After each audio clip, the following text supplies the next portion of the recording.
The 1970s gave us some of the greatest rock bands of all time, but not every band got the recognition they deserved. Some rocked hard, influenced generations, yet vanished without a trace. Let's take a nostalgic journey through 10 incredible yet forgotten rock bands from the Golden Age.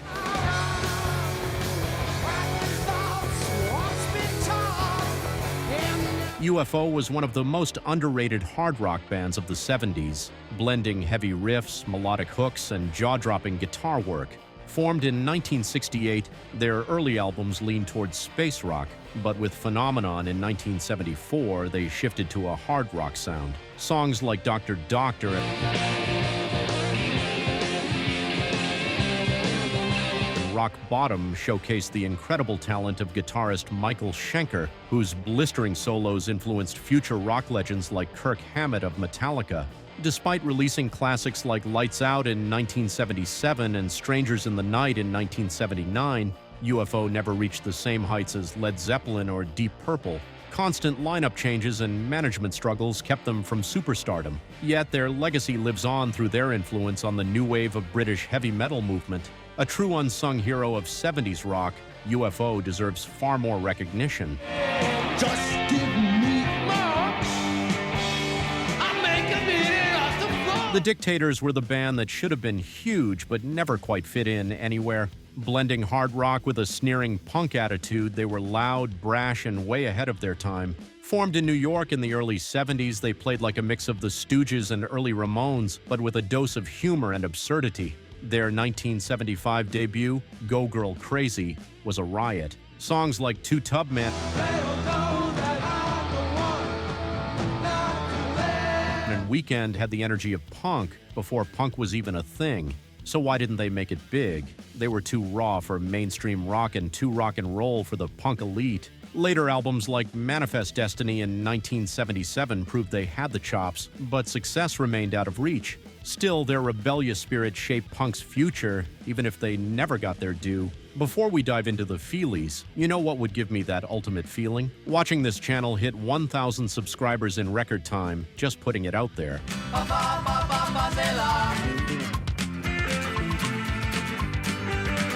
The Feelies were one of those bands that had everything: brilliant musicianship, infectious energy, and a sound ahead of its time, but never got the recognition they deserved. Formed in New Jersey, they blended jangly guitars, hypnotic rhythms, and nervous intensity, creating a style that later influenced REM and Sonic Youth. Their 1980 debut, Crazy Rhythms, featured standouts like Fa Se La and The Boy with the Perpetual Nervousness.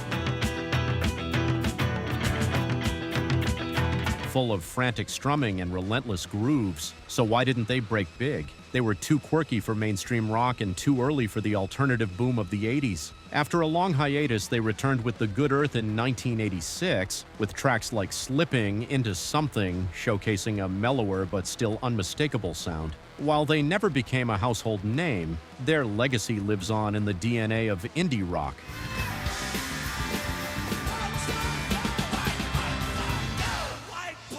The Tubes were one of the most outrageous and theatrical bands of the 70s, blending rock, satire, and performance art into a wild spectacle. Hailing from San Francisco, they had a knack for combining catchy hooks with biting social commentary. Their 1975 debut album featured White Punks on Dope, a sarcastic, over-the-top anthem about privileged youth, which became a cult favorite. Despite their talent and originality, mainstream success was elusive. They were too weird for classic rock radio, yet too musically sophisticated for the punk scene. They finally broke through in the 80s with She's a Beauty, but by then, their earlier rawer sound had been overshadowed. Other classics like Mondo Bondage and What Do You Want From Life showcased their fearless creativity. The Tubes never fully disappeared, but their wildest, most inventive years remain criminally underrated.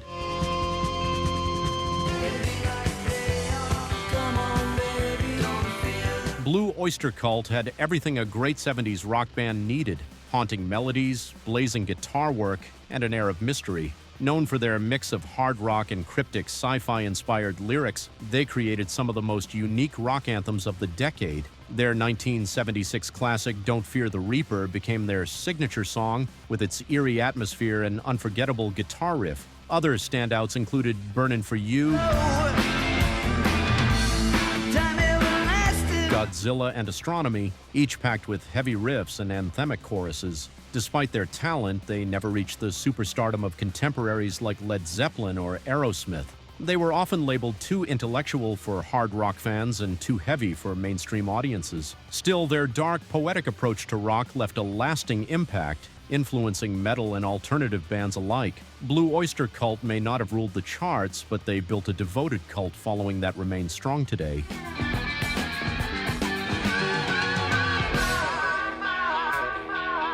April Wine might just be one of the most underrated rock bands to come out of Canada. Blending bluesy hard rock with melodic hooks, they had all the ingredients of a classic arena band but never quite got their due. Formed in the late 60s, they hit their stride in the 70s with albums like Harder, Faster and First Glance, producing killer tracks like Roller, I Like to Rock,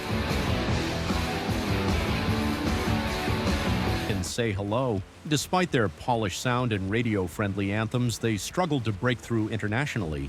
They had some success with Just Between You and Me in the early 80s, but they were often overshadowed by bigger names in the rock scene. Those who discovered them, however, knew they had something special: tight musicianship, powerful vocals, and songs that deserved more recognition. For those who love pure, no-frills rock, April Wine is a hidden gem.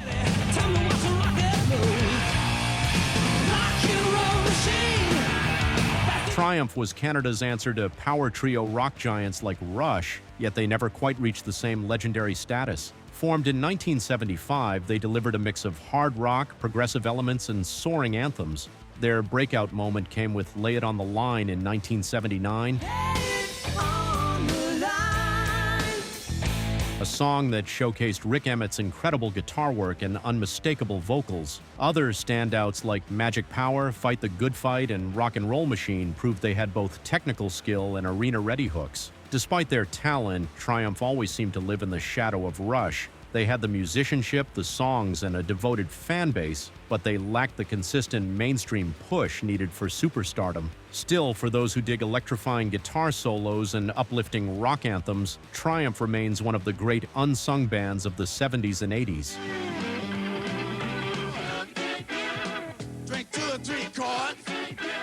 Root Boy Slim and the Sex Change Band were as bizarre as their name suggests. A wild, bluesy rock outfit fronted by the eccentric Root Boy Slim, a Yale-educated madman with a knack for satirical, tongue-in-cheek lyrics. Their 1978 debut featured Boogie Till You Puke, an outrageous party anthem that became an underground favorite. Other songs like Dare to Be Fat and You Broke My Mood Ring showcase their offbeat humor and funky groove-heavy rock. Despite their cult following, mainstream success was never in the cards. Their blend of blues, funk, and comedy rock was too weird for radio and too raw for mass appeal. Root Boy's wild onstage antics and unpredictable behavior only added to their outsider status. Though they faded into obscurity, their fearless approach to rock and roll remains one of the strangest and most entertaining footnotes in 70s rock history.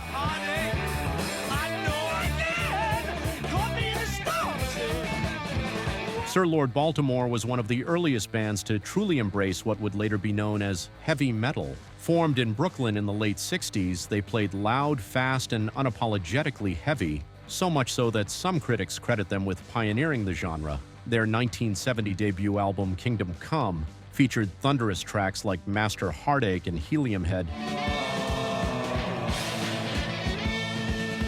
filled with blistering guitar work and relentless drumming.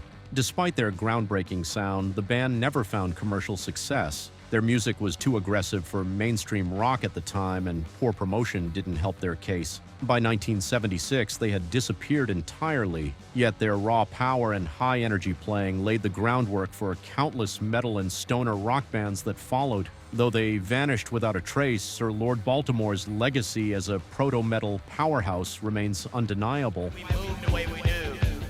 There'll be thousands of us. Thousands of gods, thousands The Godz were the definition of rough and rowdy, no-nonsense rock and roll. Hailing from Columbus, Ohio, they had a biker rock aesthetic and a rebellious attitude that made them stand out. Their 1978 self-titled debut, released on Casablanca Records, was packed with gritty, fist-pumping anthems like Gotta Keep a Runnin' and Candy's Going Bad. Capturing the raw energy of the underground hard rock scene, despite their potential, the Godz never broke through. Their music was too gritty for mainstream radio but lacked the polish needed for commercial success. Casablanca was more focused on disco at the time, leaving the band with little label support. By the early 80s, they had all but disappeared. Still, their raucous, freewheeling rock lived on through a dedicated cult following, proving that the Godz were never about fame, they were about pure, unfiltered rock and roll. These bands may not have topped the charts, but their music left a lasting mark on rock history. Some were ahead of their time, others just plain unlucky, but all deserve to be remembered. If you love forgotten rock gems, these bands are waiting to be rediscovered.